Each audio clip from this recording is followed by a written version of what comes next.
It was a quiet evening on the family's spaceship, drifting somewhere between the moons of Xylar 9 and the dazzling nebula of Zarnak. The hum of the engine filled the living room with a gentle vibration, making everything feel warm and familiar. The room was a sanctuary from the endless expanse of stars outside. Soft, worn blankets were piled on a sofa that had seen better days, the edges fraying where small fingers had pulled at them over the years. The warm light of the ancient, faded lamp overhead gave the room a cozy, amber glow. On the floor sat Trixie and Morks, cross-legged and cozy in their pajamas. Trixie, who was around 10, had a shock of purple hair that her mother swore had somehow happened naturally on her father's side. Her two eyes sparkled with an imaginative curiosity, reflecting her love for stories, especially the wild ones. Morks, her younger brother, was smaller but no less curious, with his 4 wide eyes blinking in tandem like little cosmic satellites. Morks had a habit of tilting his head at an odd angle when he was particularly intrigued, and right now, his head was tilted nearly upside down in anticipation. "Are you ready for a story?" Dad asked, his voice full of the rich timbre that had gotten him through many a late-night battle watch. He stretched out his legs, cracking his knuckles for effect, as though he were preparing for some grand performance. Trixie bounced a little on the spot, nodding eagerly. "Yes, yes. But not just any story." "The story, Dad," she said, her eyes wide with anticipation. Morks, forever the little instigator, piped up with a mischievous grin, "Yeah. And this time, make it extra scary. I want to hear about aliens with laser tongues and planets with lava pits, and then tell us the part where Mom rescued you." He glanced over at Trixie, who giggled and nudged him. "Oh, do I have a story for you too?" Dad replied, leaning back and drawing the blanket up over his knees in a way that felt both official and slightly ridiculous. He cleared his throat, and the kids stilled, almost reverent, as the atmosphere in the room seemed to shift. This wasn't just a story to them, it was history, it was mystery, it was the tale of how their family began, told in the way only their dad could tell it. "Now, remember," Dad began, winking at them, "this is the real, unembellished truth. The real story of how I met your mother, Commander Zara Talrock." The kids exchanged knowing glances. They'd heard plenty of stories from their dad, and they knew full well that his version of real often came with extra dashes of excitement and exaggeration. But that's exactly why they loved his stories so much. Morks interrupted with his usual impatience, eyes wide with excitement. Wait. Did you almost get eaten by the giant space eel this time?" he asked, voice trembling with a mixture of fear and thrill. "Ah, the space eel?" Dad chuckled, giving Morks a wink. "Well, that's a story for another day. This story starts on a swampy, stinky, downright miserable little mudball of a planet known as HLG 79. Or, as we like to call it, Soggy Place." Trixie's nose wrinkled, and she shivered at the name. Soggy Place. It sounds gross." "Oh, it was," Dad assured her, scrunching up his own face as though he could still smell the place. "Imagine mud up to your knees, and if you looked up, all you'd see was murky fog and floating jellyfish-like creatures called the Vigatrons." "Floaty jellyfish?" Trixie asked, wide-eyed. "What did they look like?" Dad's hands mimicked the movement of a floating jellyfish, moving up and down in the air. Just like that.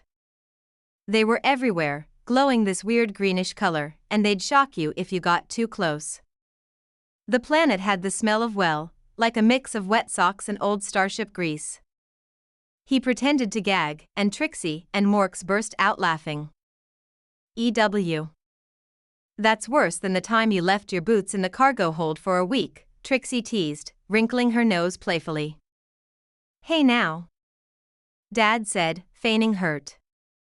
"I was a very busy soldier back then, and a pretty decent one, too." He leaned in closer, lowering his voice for added drama. "We were a scrappy bunch, me and the other humans. All we had were basic supplies, combat rations, a few blasters, and nerves of steel. Trixie and Morks leaned forward, transfixed, their faces shining in the soft, dim light. Dad continued, his voice adopting the gravelly tone of an old battle-scarred soldier. We were out there in the swamp, day in and day out, barely getting by. Most days, we didn't even know what we were doing there. We just knew we had to keep the Hokas from taking over the planet. Morks gasped, eyes widening. The Hokas? The mean ones with the scales and laser eyes?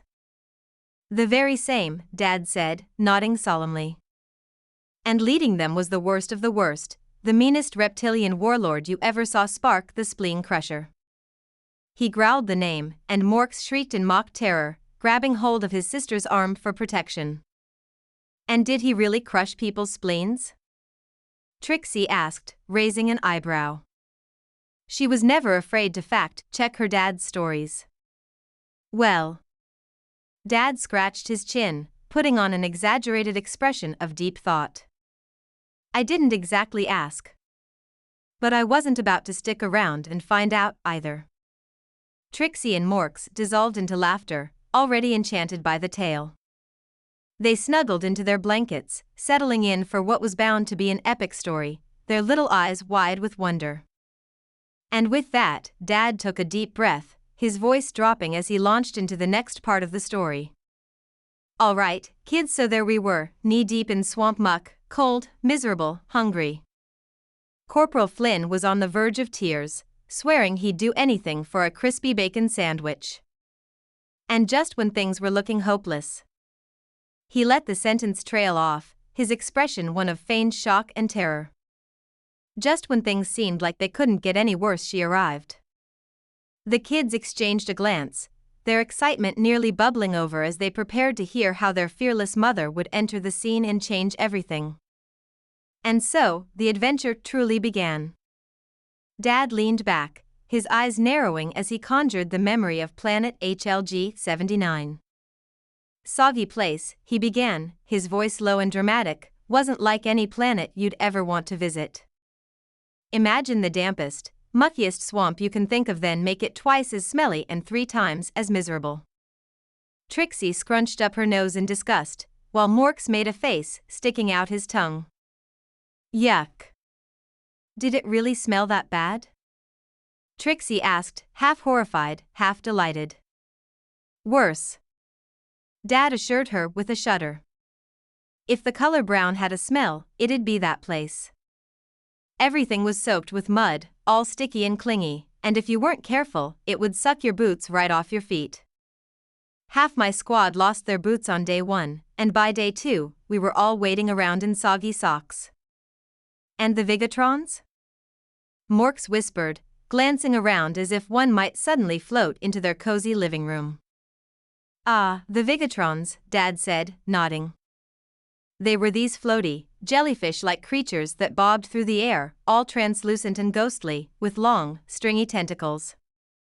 They glowed this weird, sickly green, just enough to light up the fog and make everything even creepier. He leaned in, lowering his voice conspiratorially. But the thing about the Vigatrons is they're very moody. You brush against one of those tentacles by accident, and zap. They'll shock you right into next week. Trixie gasped, and Morks's eyes went wide as he whispered, Did you ever get zapped? Once, Dad admitted, rubbing his arm as if he could still feel the sting. Just a little shock when I got too close. I was picking up my dropped rations and wham! Out of nowhere, a Vigatron decided I'd gotten way too close. The kids giggled, imagining their dad hopping around, trying to shake off an electric zap from an alien jellyfish. But it wasn't all jellyfish and bad smells, Dad continued. There were other challenges. The whole place was coated in this thick fog, so thick you could barely see your own hand in front of you. And in that fog, it always felt like something or someone was watching you. Trixie shivered, pulling her blanket up to her chin. But why were you even there? Dad shrugged, trying to look nonchalant. Oh, the usual. Defending the planet, keeping the Hokas from taking over. It was supposed to be a simple mission, just hold the line and keep the peace. He smirked, adding, of course, nothing's ever that simple in a place like Soggy Place. Dad's voice dropped to a serious tone, his eyes narrowing as he leaned forward. We'd been slogging through the swamp for days, thinking the worst thing out there was the mud and those shocking Vigatrons. But then the Hokas showed up. Morks and Trixie stiffened, eyes wide.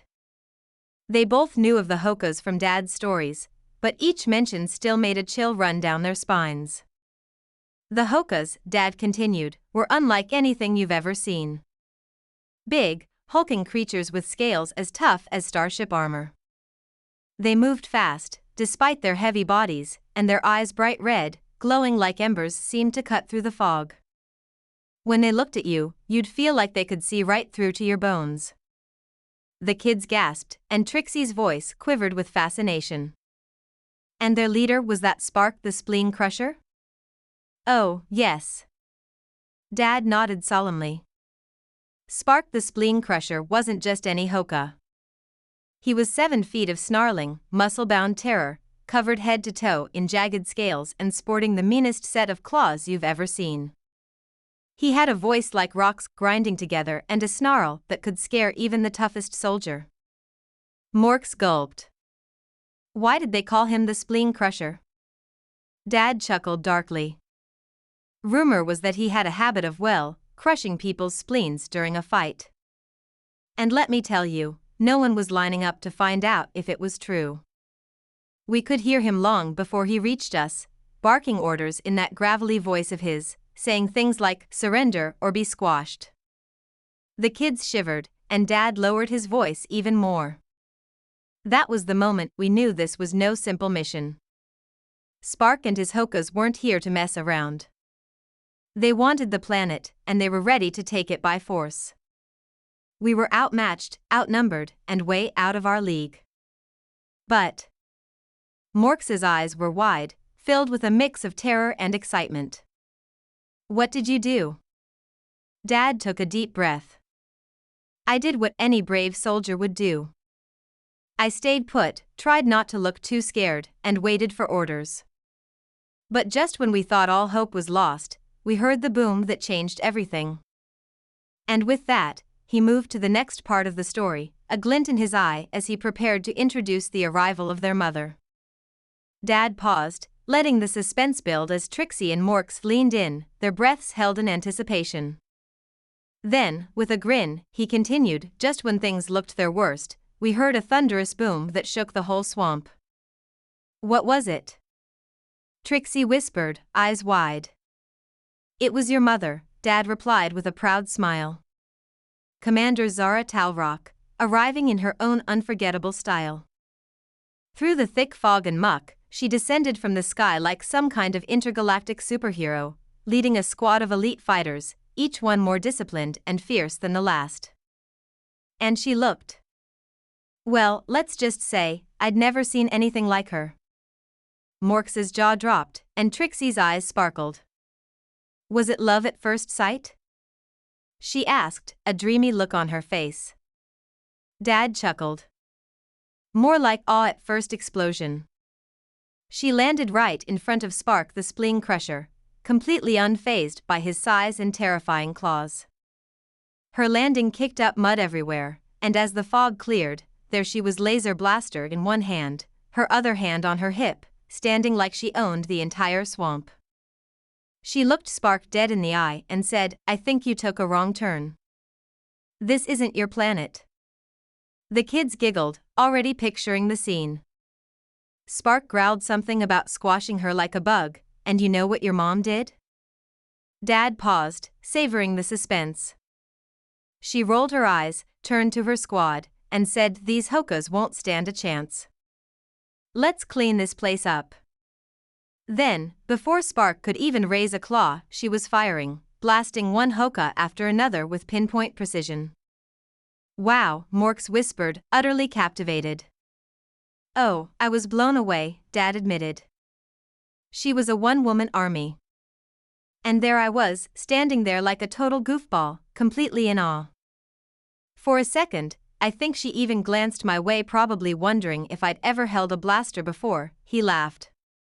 Trixie and Morks couldn't contain their laughter, imagining their dad frozen in place, smitten and stunned, as their fearless mother led the charge against the Hokas.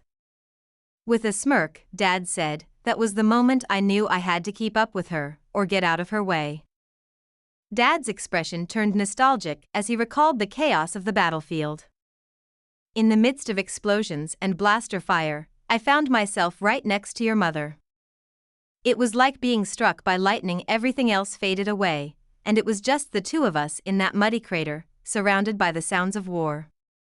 Morks leaned in closer, hanging on every word. "What did you say to her?" he asked eagerly. Dad chuckled, shaking his head at the memory. "Well, I was trying to look tough, you know? So I opened my mouth, and what came out was less than impressive." He mimicked himself, puffing out his chest and trying to sound brave. "I said, 'Nice day for a fight, huh?'" Trixie burst into laughter. "That's so cheesy, Dad." I know," he replied, grinning sheepishly. But your mom didn't even crack a smile. She was all business, glancing at me as she ducked behind cover. "Can you shoot straight or not?" she shot back, and I was so flustered that all I could think was, "Wow, she's really serious." Morks giggled, picturing their mom's fierce gaze. "What did you say?" I managed to nod and mumble something about having a steady hand. Dad continued, his voice filled with mock bravado. "Meanwhile, I was just praying I wouldn't embarrass myself." But the way she took charge was mesmerizing. She wasn't just commanding, she was calm and confident, moving with a purpose that made the chaos around us seem almost manageable. Trixie looked at her dad, her admiration for her mom evident. "What happened next?" Dad's smile widened. "Well, while I was trying to keep up, she turned and shouted to cover me. Before charging out of the crater, blaster blazing. And there I was, scrambling after her, thinking, I can't believe I'm running into battle with Commander Zara Talrock." The kids erupted in laughter again, fully immersed in the story. Dad could almost feel the excitement of that moment wash over him again, the spark of connection amidst the chaos of war. And that was the start of everything. I knew right then that I was in way over my head, but I wouldn't have had it any other way. Amidst the chaos of the battlefield, your mother and I found ourselves in a tight spot, Dad continued, his voice taking on a more serious note. We had taken shelter in a crater, surrounded by mud and debris, the air thick with the smell of smoke and alien flora. The Hokas were advancing, their war cries echoing through the fog, and it felt like the very ground beneath us was shaking with the force of their onslaught. Morks's eyes widened, and Trixie leaned forward, captivated. "What were you doing?" she asked. "I was trying to be useful, of course," Dad replied, his eyes twinkling with humor. "But honestly, I was mostly trying not to trip over my own feet." Your mother was in full command mode, barking out orders to our team as she peered through her scope, perfectly calm despite the chaos. She was incredible, firing with pinpoint accuracy, moving like she was born for this. I was just trying to keep up. "Did you help?" Trixie asked, her brow furrowed in concern for her dad's dignity. Dad chuckled. "Oh, I did. At least, I tried.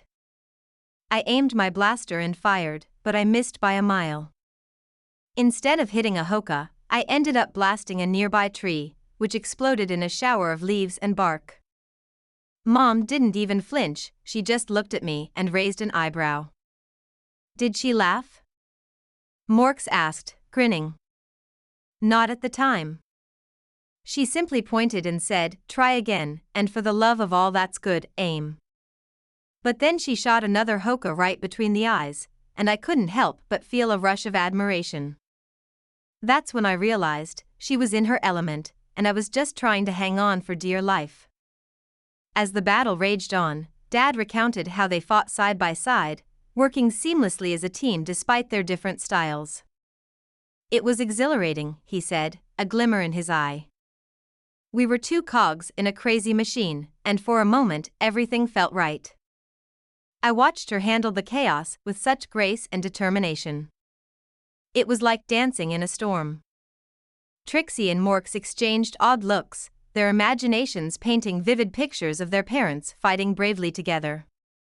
Then came the moment we'd been waiting for, Dad said, his voice shifting to a more dramatic tone. In the heat of battle, we spotted Spark the spleen crusher himself, striding toward us, his scales gleaming with menace. He was massive, casting a shadow that loomed over everything. My heart raced, and I thought, this is it. This is how it ends. Trixie gasped, covering her mouth. What happened? Well, your mom stood up straight, her expression fierce. Stay back, she yelled to our team. Then, as if she were the universe's finest magician, she pulled out this incredible device from her belt, an advanced plasma cannon that could obliterate anything in its path. Dad gestured dramatically, mimicking the action. It was bigger than anything I'd ever seen, and I was completely mesmerized. Morks leaned in closer, eyes sparkling with excitement. Did she defeat him?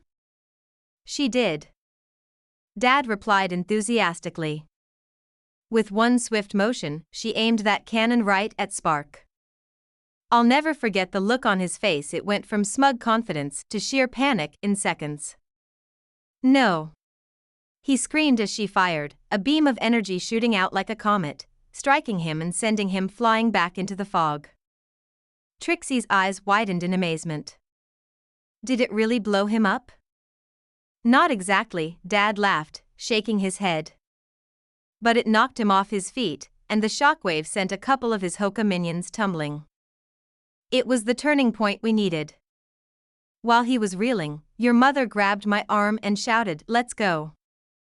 We raced forward, our adrenaline pumping. And then? Morks asked, practically bouncing with anticipation. And then we won, Dad declared, throwing his hands up in triumph. With Spark momentarily out of commission, our team rallied together, pushing back the remaining Hokas. It was chaos, but we finally gained the upper hand. Your mom led the charge, and I found myself right beside her, feeling like the luckiest guy in the galaxy. As the sounds of battle faded into the distance, Dad's expression softened, reminiscing about the aftermath. When it was all over, there was this incredible rush of joy. We had done it. The team celebrated, and I remember it like it was yesterday, muddy, bruised, and covered in muck, but we were victorious. Trixie smiled, her eyes bright with excitement. What did you celebrate with? Quantum lemonade, Dad said with a flourish. An alien beverage that bubbles and glows like a star. You'd think it would taste weird, but it was surprisingly refreshing. We toasted to our victory, and even Spark the Spleen Crusher's defeat felt like a distant memory as we celebrated our newfound camaraderie. Morks giggled. Did you talk to Mom then? Of course, Dad replied, his face lighting up. In the midst of all the celebration, I mustered my courage, took a deep breath, and shyly approached her. I knew I had to make my move. So, with my heart pounding, I reached into my pocket and pulled out the only thing I had handy, a ration wrapper. Trixie's eyes widened. A wrapper? Yes, Dad laughed. I scribbled my contact info on it, such a romantic gesture, right? And when I handed it to her, I thought I'd die of embarrassment. But she took it, raised an eyebrow, and smiled that captivating smile of hers. She said, I'll keep this for the next time we meet if you're not too busy blowing things up. The kids burst into laughter, imagining the scene.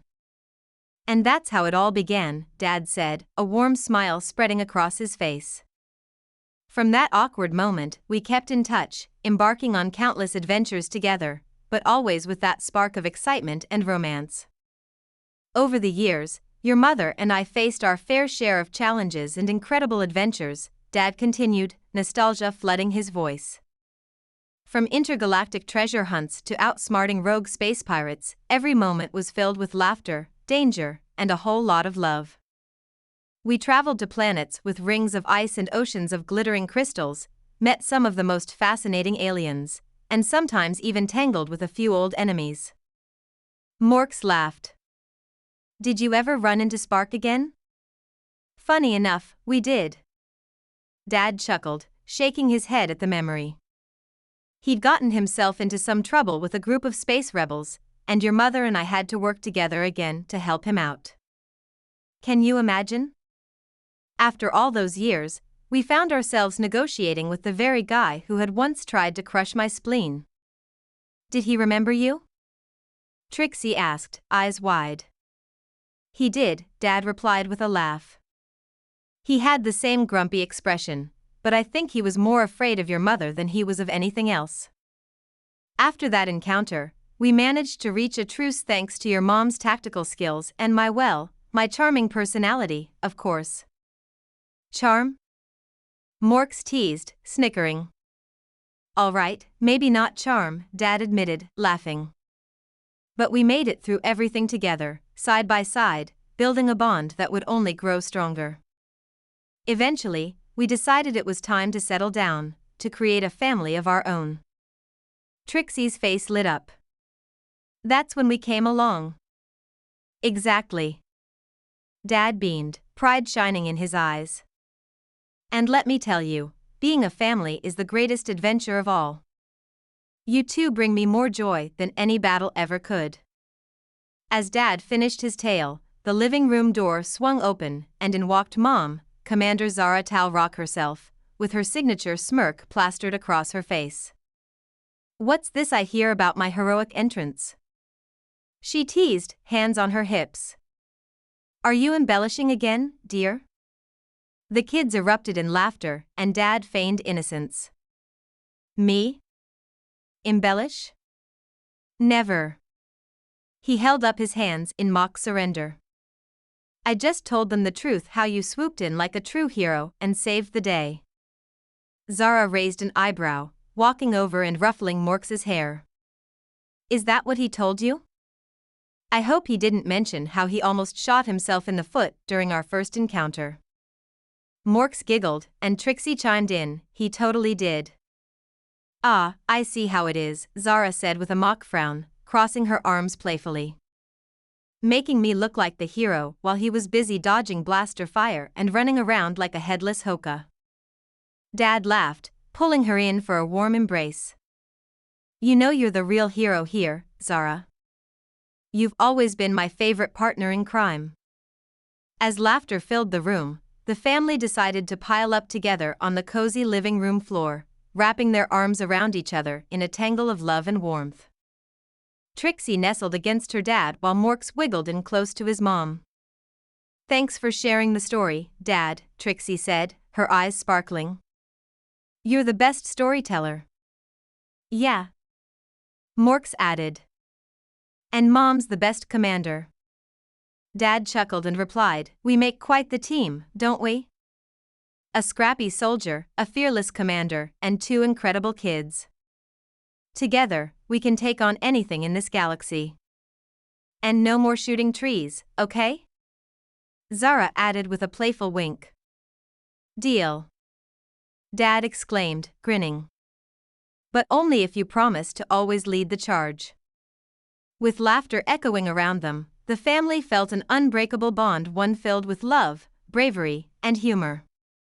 As Dad concluded with a wisecrack about the galaxy needing more heroes, the room was filled with warmth, a testament to their incredible adventures and the endless love they shared. With the whole family snuggled up together, they felt like the ultimate team, ready to face whatever the galaxy threw at them next. In that cozy living room, they knew that no matter how wild their adventures got, they would always have each other, making every moment unforgettable. And that, they agreed, was the best story of all.